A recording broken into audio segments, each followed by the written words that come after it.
السلام عليكم ورحمة الله وبركاته. ازيكم يا حلوين؟ عاملين ايه؟ اخباركم ايه؟ يا رب تكونوا بخير ان شاء الله. النهاردة هنعمل طريقة عمل الفطير بالكريمة، طريقة سهلة جدا وهخليكم محترفة فيها. تمام، خليكم معايا. نعمل ايه؟ اول حاجة اعملوا لي لايك واشتراك في القناة عشان يوصلكم كل جديد. معايا لفة جلاش، ومعايا 3 معالق سمنة. تمام، زي ما انتم شايفين معايا. بجيب لفة الجلاش بقسمها نصين، النص هيبقى تحت وبعد كده الكريمة في النص وبعد كده النص التاني فوق. انا بين كل طبقة وطبقة من الجلاش بدهنه بالفرشة كده بالسمنة. تمام، رصيت نص لفة الجلاش تحت وبعد كده حطيت الكريمة. الكريمة بعملها ازاي؟ كوبايتين حليب، عليهم 3 معالق نشا، وعليهم 3 معالق سكر، وبقلبهم مع بعض. تمام، على البارد.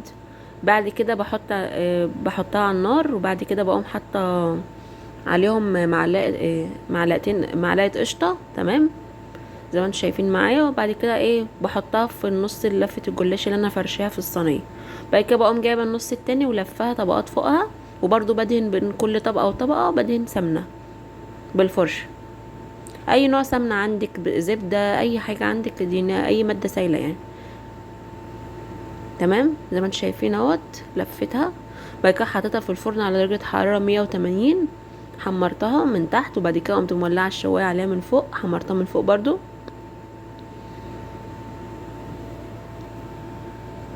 زي ما انتم شايفين معايا. بعد كده كنت عامله شربات عباره عن كوبايه ميه، عليها كوبايه ونص سكر، وعليها عصره ليمونه وشويه فانيليا، وسبتهم على النار خالص لغايه ما تقلت. لازم الشربات يكون بارد والفطيره تكون سخنه، او العكس يعني. اما ما ينفعش الاتنين يكونوا سخنين، لازم حاجه بارده وحاجه سخنه. زي ما انتم شايفين، حطيت من تحت الاول الشربات، بعد كده حطيت الفطيره، وبعد كده قمت جايه حاطه الشربات من فوق من على الوش برضو، عشان يبقى طبعا الكريمه اللي انا عاملاها في النص مش مسكره قوي.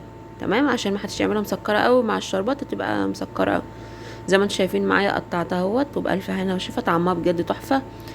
في الكريمه لو عايزه تحطي اي نوع مكسرات عندك حطي، مفيش مشكله.